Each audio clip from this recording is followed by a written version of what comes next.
welcome back to it. It is the world famous Jiggy Jaguar radio broadcast, also Jiggy Jaguar Experience, each and every Sunday here on our big program. And you can find us on kjagradio.com. The mix on Tuesdays. If you miss us live, you can catch us there. And we have got a great phone guest who is joining us today here on our broadcast. And Merrick Rosenberg is with us. And before we get rolling here, my friend, how do we find you on social media, websites, all these things? Oh, yeah. Well, you can find me at takeflightlearning.com, or on Twitter, it is at Merrick R. So MERRICKR. Fantastic. So talk to us about takeflightlearning.com. I guess we'll start there. Sure, absolutely. Well, we all have a personality, and we all need to work with others who have different personalities. So what we do is we teach people how to understand each other, how to communicate, how to get along, how to lead, how to create a great culture. It's just all about understanding ourselves and understanding the people in our lives. So check us out here. He's got a great website, takeflightlearning.com. And Merrick Rosenberg with us today here on our big program. And so you have got a series of books. You've got all sorts of things going on. Talk to us about the latest here.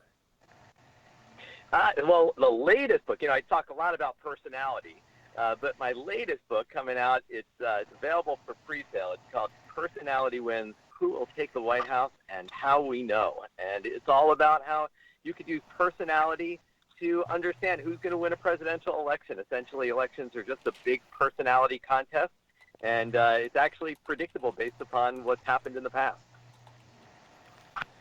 So break this down for us. Educate me and Jay and John here on all this. Sure. So what we have is we've got 4 personality styles, and I'm going to make it easy. I'm going to link them to 4 birds, make it nice and simple. So we've got eagles. Eagles are take charge. They are assertive. They are dominant. The top of the food chain, somebody like Donald Trump, of course, would be the eagle. And I'll picture like an Arnold Schwarzenegger. You've got those parrots, and parrots are fun. They're social and enthusiastic. They've got a lot of energy. Picture like a Kevin Hart or a Jimmy Fallon. In the political world, Joe Biden would be the parrot. We've got doves. They just want everyone to get along. They're that person in your family who's like, don't argue, let it go. It's the holidays. You know what he's like. And so the doves are the ones who just want everybody to be happy. Somebody like, in the political world, like a Pete Buttigieg or a Princess Diana would be a great example of someone who's the dove, or Mother Teresa. And the last one is the owl. And owls are logical and analytical, and they have a plan. They have a process. If they're going to do something, they are going to do it right. And in politics, I always think of somebody like Elizabeth Warren. She even sold shirts that say, Warren has a plan for that. Everything that she did is logical and analytical. So we've got these 4 personality styles. And what's fascinating is if you go back in time, eagles and parrots have a big personality. They're charismatic and energetic. And eagles and parrots beat doves and owls in every presidential election.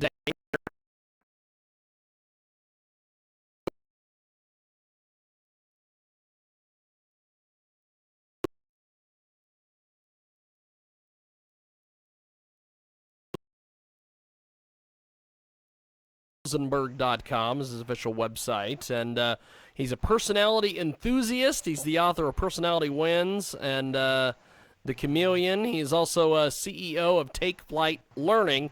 And so, John, I know you've probably got some questions for our guest. Jump in there, my friend. Yeah, how would you, I like how you're talking about the personalities, how you associate them with the different birds.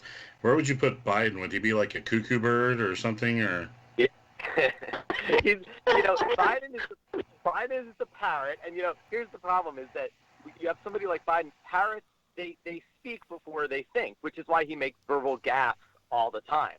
And so he's done that his whole career. All parrots do. I mean, if you look back to different presidential candidates, and just even in companies and people we know, that's what happens: is they speak before they think, and sometimes they're thoughts get ahead of themselves a little bit.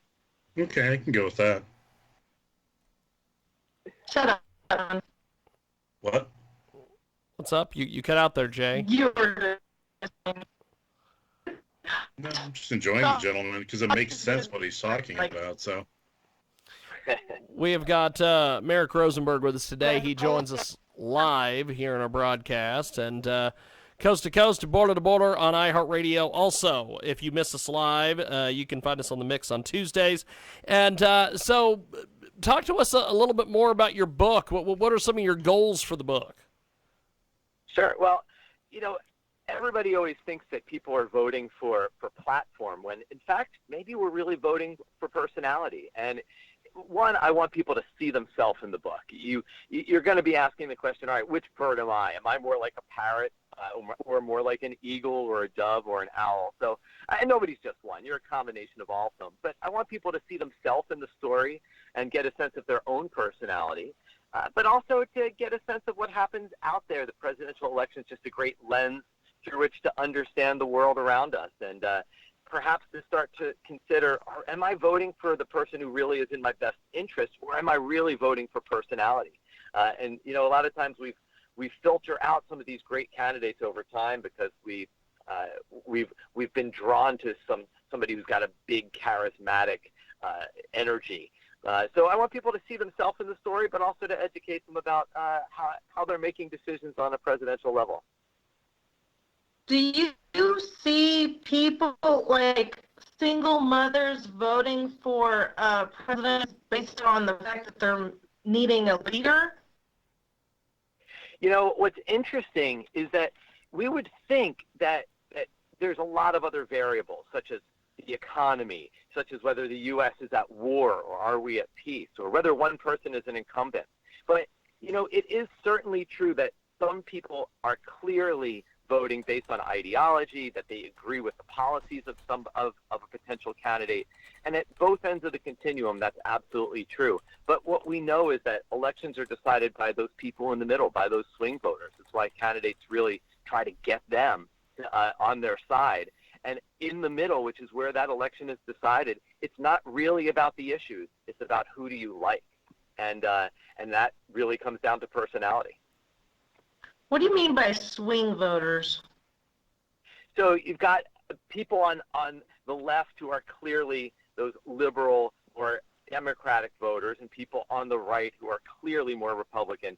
Like, you've got those people, it doesn't matter who the candidate is. They are going to vote for the party that they are affiliated with. But in the middle, they swing back and forth. Sometimes they'll swing more towards the left. Sometimes they'll swing more towards the right. And it's those people who really aren't definitively Republican or Democrat who often decide elections. And they're not really necessarily voting for issues. They're voting for the person that they like. So personality just becomes so important in deciding who's going to win an election. Women often vote for men that look nice too. If you think about it, go back to the election between Kennedy and Nixon.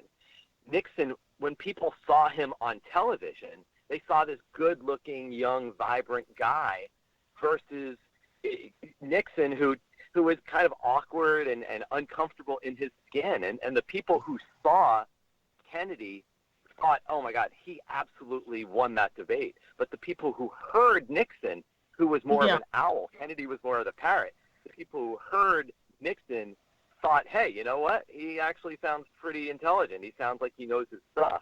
But you know what? You're 100% correct. We're visual, and we play off of that charisma and energy that the personality gives off. And Kennedy kind of had a baby face going for him too, and Nixon was just kind of, I don't know, not good looking. It was a problem, and this is a part of the challenge that candidates have today, is that your personality also creates how you look. Somebody with a vibrant personality, even if you might not think they're the most attractive person physically, a vibrant personality can really take over and can draw you to somebody. And so absolutely how we look, the energy we give off, it's important. And it's not just important in elections, it's important in our lives. in the workplace, in our relationships, and how we get along with others. We've got Merrick Rosenberg with us today. Go ahead, Jay. Jump in there. I was just going to say I'd become the first female president, but I'm disqualified because I smacked my husband's ass. That could be a problem. That could come back to get you at some point. And she said weird things in the locker room once too. So I mean, no, but I mean you're pretty much spot on with what you're saying, sir. Because I mean, if you look at it, Obama came through, and he was a nice-looking gentleman, and he was well-spoken. He came across great, and I think that's the reason he won the first time, not because people were looking for a complete difference. But then you had Hillary Clinton, who insulted people right and left, looked like, the hag sister from, Cinderella or Snow White or whatever, and was too overbearing and overconfident. You had the powerful bravado of Donald Trump coming in there. So, I mean, what you're saying is pretty much true. Like the second term for Obama, he really had nobody to run against because nobody was powerful enough. That's the reason I don't think Biden is, because Biden comes across as like, somebody's like drunk grandpa or something. Not trying to be mean to him per se, but he does, and they're like, So, I mean, you're pretty much spot on with everything you're saying. Yeah, if you look back at Hillary Clinton, she was more of the owl and came across as just more studious. She didn't have that charisma against Trump, who had a very big energy. And you look at Obama against somebody like a Mitt Romney, who was also the owl. And when you have somebody who's got that big personality, it's just going to beat a smaller personality. And Biden is interesting because throughout his career, he's really been that charismatic parrot, big smile energy, but in this election he's really dialed it down, and so if he wants to stand a chance, he needs to dial it back to where he's been his whole career, as somebody who's just got a bigger personality. What we're seeing now is much more of a quieter dove, almost just he's dialing up the empathy, which perhaps is needed right now, but empathy doesn't win elections, charisma wins elections. Oh yeah. It should not have been Romney against Obama. It should have been Herman Cain against Obama. Well, if you look at different elections and you look back in time and say, what, if they had run an eagle against this candidate, that eagle might have done a lot better. In fact, if you look back at the last election, all of the Republican candidates out of that big pool of over 20 people, there was only one other eagle in that whole list, and that was Chris Christie from New Jersey. And Trump just out-eagled him. Besides that, it was an entire group of owls, and Trump's personality was just bigger than any of them. If anybody had wanted to beat Trump then, they needed an eagle, and even today, if Biden wants to stand a chance, he's going to need to dial up that eagle energy. He's going to need to dial up that parrot energy and show a big personality. Well, Merrick, before we let you go, my friend, how do we find you online and everything else? Sure. Once again, you can my website, merrickrosenberg.com. So it's MERRICK, and that's Rosenberg with an E at the end there. So Rosenberg.com, or takeflightlearning.com, or you can pick up Personality Wins on Amazon. Also, my last book, it's called The Chameleon, Life-Changing Wisdom for anyone who has a personality or knows someone who does. So